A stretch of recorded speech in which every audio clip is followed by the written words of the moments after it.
We're back. Another week of self-imposed isolation, no travel for almost all of us. We've got a recent returnee to the US. I'm not sure if she would rather be locked down in Singapore, where she just moved from, or from the US.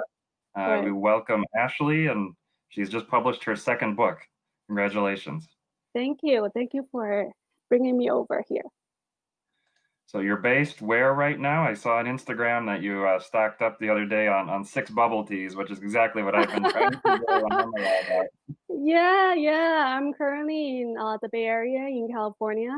With a lot of Asian populations around here, there are just so many bubble tea places. Like every day, ordering like 6, 7 of them. And during the day, I do a lot of day trading because the market volatility is crazy. So it's good to Hmm. capture some of the gains or sometimes can be losses. So it's great to get some bubble tea caffeines to boost up the day. Okay, your Bay Area bubble tea picks and the flavors or drinks you order and toppings.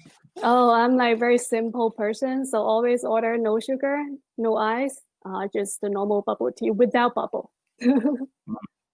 Yeah, I do the no sugar, no ice too. It helps to stock up and keep them lasting very long. Yeah, So yeah. day trading and travel, how does that combination happen? Well, right now it's just a temporary thing. Well, I used to work on the trading for many, many years ago when I first out of college. So I priced like derivatives and stuff, but I was never so proficient in terms of the stock and equity market. So I was more like derivative and fixed income person. Then later, I become a private market investor. So I was a private equity and venture capital investor. So I invest more on the private market. So I just recently start also learning about the public market myself. Fantastic. And have you had stunning success and bought the private jet yet, or this is just, as you said? Well, yeah, pirate jet is on the way. So let's see. I can tell you're a hard driver and high achiever because a couple of weeks ago when I saw some of your posts on EPS, I said, in full disclosure to the group, some people I've interviewed on these chats I've known for years and years, and others are happen to be active Yeah. people in EPS that I see and I've never met. So we've truly never spoken before, never met. And I just saw some of your posts and they looked interesting. And you said that you give me a few weeks, I'm finishing my second book. And then a week later, you said, I finished my second book. I'm ready. And I feel like me included, we have dreams of writing a book, and then it's not I'm done early. It's I haven't started. It's years away. So how, how do you get it done ahead of your schedule? Well, so I would not really call myself author, because a lot of people when they write a book, they finish all the thinkings and everything, then they sit down to write full time. But I've never done that. So when I do my book, I was always on the road when I travel. So I open my iPhone, use the notepad, just type all the journals on my notepad on my iPhone. So gradually, I built up every country's journals over the past 10 years. And when I come back from the trip, so I put together as a collection. I used to publish a couple of them on my Facebook, and people said, "Oh, you should put together a book." People will be very interested in hearing about your story because a lot of time people are doing like travel guides, what are places to see, what are places to go to, which hotel to go to. But I wasn't that kind of travel guide person. So I like to be more personalized. So I write my personal stories, how I met the bus driver, how I met the presidents in the country, how I met the local people, how I go to meet the kids in local schools, the church and whatever. So I'm more personalized and just have my own observation of things. So I put together the book, and then the heavy lifting work is actually on the formatting and editing. I Mhm. ended up spend months or months doing the formatting. And there are some specific margins, inner margin, outer margins, bleed and no bleed, which is all requirement for the book publishing. So I spent months adjusting them. In addition to that, there are a lot of the editing, like the picture sometimes is out of line, so you need to use different software to put them back in line because the Kindle version is very different from using Word, using PDF. So I spent so much time doing that. I used to hire a couple of the formatter from those freelancer websites, and they ended up doing really terrible job. So I have to spend months of time redoing everything by myself. So I just like, oh, never mind. It costs me more work hiring people. I might as well just do it myself. So yeah.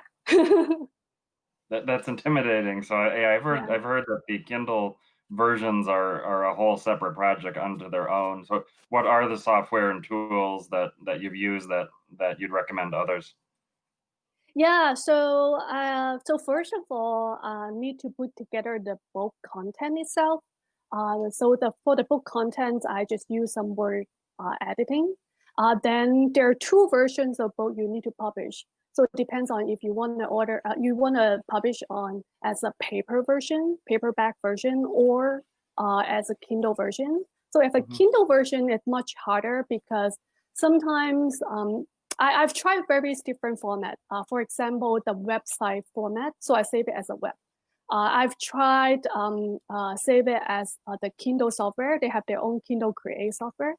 And I've tried save it as a PDF. I tried save it in all different kind of format. It always ended up messing up. So I just really spent months just working on the Kindle version. But for the paperback, it's relatively more simple. And then the second step, once you did the formatting of the contents, then you will need to come up with the book cover design. So on my first book, it's called The 550,000 Miles. I hired a book cover designer from Ukraine, and he did a pretty good job. But I get her feedback from my book followers or fans, and they told me, oh, because it's a very personalized story, you should put your own pictures on the book cover. So the second book, I literally just post a few pictures that I selected, and I post it on Instagram. I ask people to vote. Which one is your favorite to become my new book cover? So they voted, and after rounds of voting, I selected one. And after I come up with that one, then I asked a couple of my friends who's a designer, product designer in Amazon and Facebook, my ex-coworkers and etc. So they helped me to design the book cover. I tell them what I wanted.